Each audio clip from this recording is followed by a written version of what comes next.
काल आपला पक्षप्रवेश झाला, त्यानंतर आज हुसेन मुश्रीफ यांनी प्रतिक्रिया दिलेली आहे की पवार साहब आपसे कोई बैर नहीं लेकिन समर्जित तुम्हारी अब खैर नहीं, अशा पद्धतीची प्रतिक्रिया त्यांनी अशा पद्धतीने दिली. कसं बघताय?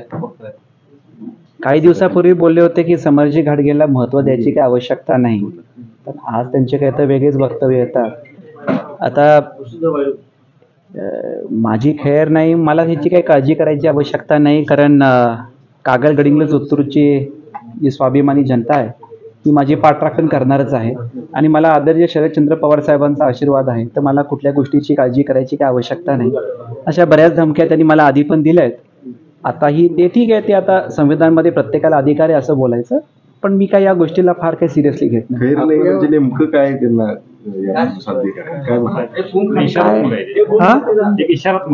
काय आता त्यांच्या डोक्यात असेल मला माहित नाही, पण मला त्याचं काही नाही, मला या गोष्टीची काळजी नाही. त्यांना जे काय माझ्यावर करायचं आहे, माझ्या शुभेच्छा त्यांना. माझी जी कागल गडिंग्लज उत्तरची जनता आहे ती माझी पाठराखण करेल आणि पवार साहेब आहेत म्हणून मला काही गोष्टीची काळजी करायची गरज नाही.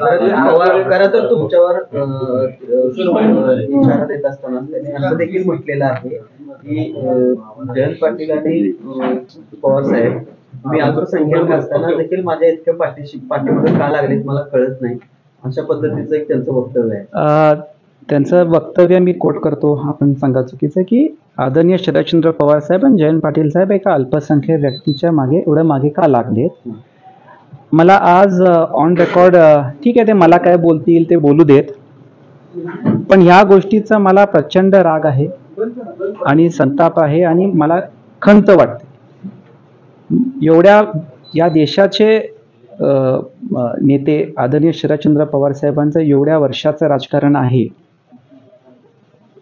हे आधी कुठेही विरोधी पक्षाचे कुठल्याही नेत्यांनी का कुठल्याही पार्टीनी असं बोलायचं धाडस कधी त्यांच्यावर केलं नाही, चूक केली नाही, जी आज माननीय मुश्रीफ साहेबांनी केली आहे. आज मुश्रीफ साहेबांनी आदरणीय शरदचंद्र पवार साहेबांना वर जातीवादचा आरोप केलेला आहे. मी या गोष्टीचा पूर्ण निषेध करतो आणि मी माननीय मुश्रीफ साहेबांना ॲड्रेस करताना मी कधीही मुश्रीफ साहेबांना साहेब हा शब्द वापरतो. ज्या व्यक्तीने तुम्हाला जेव्हा ही सगळी पदं दिली तेव्हा अल्पसंख्याचा विषय नव्हता. ठीक आहे, राजकारणामध्ये आपण वेगवेगळ्या पार्टीमध्ये असू नसू, पण ज्या व्यक्तींनी जे तुमच्या वडिलांच्या वयावर आहेत त्यांच्या आता ह्या वयामध्ये जे कोणी विरोधी मग त्यांच्यावर हे असे आरोप करायचं घोर पाप नाही केलं, तुम्ही करताय. तुम्ही आदरणीय शरदचंद्र पवार साहेबांना जातीवादचा आरोप करताय.